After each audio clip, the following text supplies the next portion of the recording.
Hi കൂട്ടുകാരെ, പുതിയൊരു വീഡിയോയിലേക്ക് എല്ലാവർക്കും സ്വാഗതം. അപ്പം എങ്ങനെ എല്ലാവരും സന്തോഷമൊക്കെ ആയിട്ടിരിക്കുന്നോ? ഞാനിവിടെ ഹാപ്പി ആയിട്ടിരിക്കുന്നു കേട്ടോ. ഇന്ന് ഞാൻ നിങ്ങളെ കാണിക്കാൻ പോകുന്നത് നമ്മൾ ഈസ്റ്ററിന് തയ്യാറാക്കിയ ബീഫ് ഫ്രൈ ആണ് കേട്ടോ. അപ്പോൾ ഞാൻ എൻ്റെ വീഡിയോസ് എടുത്തു വെച്ചിട്ട് കുറച്ച് ദിവസങ്ങളായി ഇടാൻ സാധിച്ചില്ല. അപ്പോൾ 2 കിലോ പോത്തിറച്ചി മേടിച്ചിരുന്നു. പകുതി കറി വെച്ച് ബാക്കി ഫ്രൈ ചെയ്യാമെന്ന് കരുതി കേട്ടോ.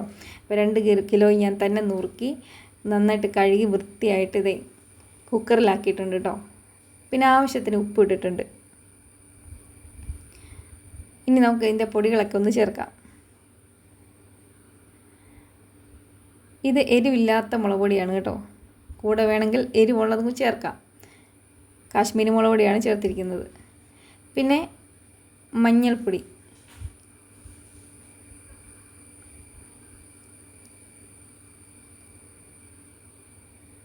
പെരിഞ്ജീരകമാണ് കേട്ടോ പൊടിച്ചത്. എനിക്കതിൻ്റെ ടേസ്റ്റ് ഭയങ്കര ഇഷ്ടമാണ് ഈ പോത്തിറച്ചിക്ക്. അതുകൊണ്ട് പെരിഞ്ജീരകം പൊടിച്ചിട്ടിട്ടുണ്ട്. കുറച്ച് ഗരം മസാല,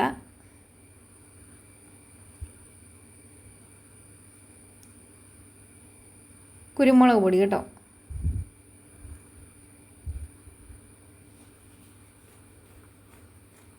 പിന്നെ മല്ലിപ്പൊടി കുറച്ച് മതി, നമുക്ക് പിന്നെ ശേഷം ചേർക്കേണ്ടതാണ് പിന്നെ. അപ്പോൾ ഇതെല്ലാം കൂടി നമുക്കൊന്ന് മിക്സാക്കി നന്നായിട്ട് മിക്സാക്കി എടുക്കാം.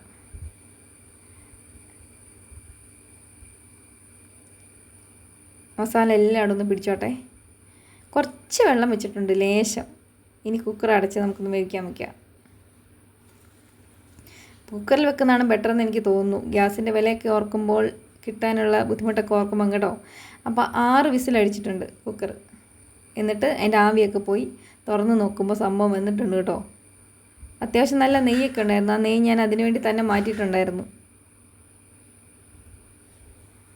അപ്പോൾ ഞാൻ കുറച്ച് തേങ്ങക്കൊത്തെടുത്ത് വെച്ചിരുന്നു. അത് എണ്ണ ഒഴിച്ചൊന്ന് വറുത്തലൊന്ന് മൂപ്പിച്ചെടുത്തു കേട്ടോ.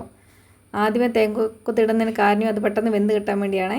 പിന്നെ വെളുത്തുള്ളി, ഇഞ്ചി, കരിവേപ്പില, ഉള്ളി, സവോള ഒക്കെ ഉണ്ട്, മുളക് എല്ലാം.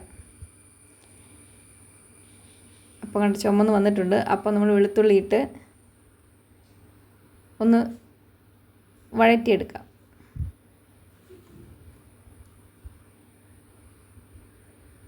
അപ്പോൾ അത് ഏകദേശം വഴന്ന് വന്നപ്പം ഇഞ്ചി ഇട്ടു.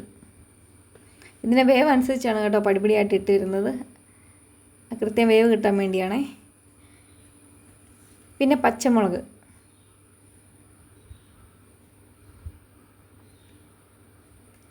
ഇനി ഇതിന് ഏറ്റവും ടേസ്റ്റ് നൽകുന്നൊരു സംഭവമാണ് കേട്ടോ, ചെറിയുള്ളി. അപ്പോൾ അതിന് പ്രത്യേക ഒരു രുചി ഉണ്ടാവും നമ്മുടെ ഇറച്ചിക്ക്, കറിക്ക്. അപ്പം നിർഭാഗ്യവശാൽ എൻ്റെ കുറച്ചേ ഉണ്ടായിരുന്നുള്ളൂ. അതുകൊണ്ട് ഞാൻ കുറച്ച് സവാള കൂടി ചേർക്കുകയാണേ. നന്നായിട്ടൊന്ന് വഴന്ന് വരുന്നവരെ ഇളക്കി വെക്കാം. അപ്പോൾ കണ്ടോ, അപ്പോൾ ഏകദേശം എല്ലാം തുല്യമായി തന്നെ വെന്ത് വന്നിട്ടുണ്ട്. വെന്തെല്ലാം ഒന്ന് ചുമന്ന് വന്നിട്ടുണ്ട്. ഇനി കുറച്ച് പൊടി ഐറ്റംസ് കൂടി നമുക്കിടാം കേട്ടോ. അപ്പം എരിവില്ലാത്ത മുളക് പൊടി, മല്ലിപ്പൊടി കുറച്ചധികം. നമ്മൾ ആദ്യമേ ഇട്ടിരുന്നത് കുറച്ചല്ലേ ഉണ്ടായിരുന്നുള്ളൂ. അപ്പോൾ കുറച്ച് അധികം മല്ലിപ്പൊടി, കറിവേപ്പില, ഇത്രയും ഇട്ട് നമുക്കൊന്ന് ഇളക്കിയെടുക്കാം. കൂടെ കുറച്ച് കായപ്പൊടി ചേർക്കുന്നുണ്ട് കേട്ടോ, അതിൻ്റെ സ്മെല്ല് ഒക്കെ ഒന്ന് കിട്ടാൻ വേണ്ടി. അപ്പോൾ ഇതേ ഇറച്ചി ഇട്ടു, നന്നായിട്ടൊന്ന് ഇളക്കി കൊടുക്കാം കേട്ടോ. അത് പറ്റിയൊന്ന് വരട്ടെ. ആ കൂടെ എനിക്ക് കുറച്ചുകൂടി വേണമെന്ന് തോന്നിയിട്ട് ഞാൻ കുരുമുളക് ചേർക്കുന്നുണ്ട്. വേണമെങ്കിൽ ഉപ്പോ എരിവോ ഒക്കെ ചേർക്കാം, അത് നമ്മുടെ നാവിൻ്റെ ഇഷ്ടം കേട്ടോ. അത് കഴിഞ്ഞൊന്ന് മൂടി വെച്ചിട്ട് തുറന്നു. അപ്പോൾ ഇതേ വെള്ളം പറ്റി തുടങ്ങി. കുറച്ചുകൂടി വെള്ളം പറ്റാനുണ്ട്. എനിക്ക് തോന്നുന്നു നെയ്യ് കൂടുതലുണ്ടായിരുന്നു കേട്ടോ. ഒത്തിരി എണ്ണയൊന്നും അങ്ങനെയൊന്നും ചേർക്കേണ്ട കാര്യം വന്നില്ല.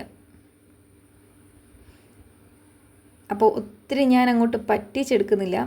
കുറച്ച് രാവിലെ ഒന്നും കൂടി ചൂടാക്കിയൊക്കെ കഴിയുമ്പോൾ ഒന്ന് ഫ്രൈ ആയി കിട്ടും കേട്ടോ. അതുകൊണ്ട് ഒത്തിരി ഇതായിട്ട് അങ്ങ് എടുക്കുന്നില്ല. കുറേ നേരം കൂടി ഞാനൊന്ന് മൂടി വെച്ചു.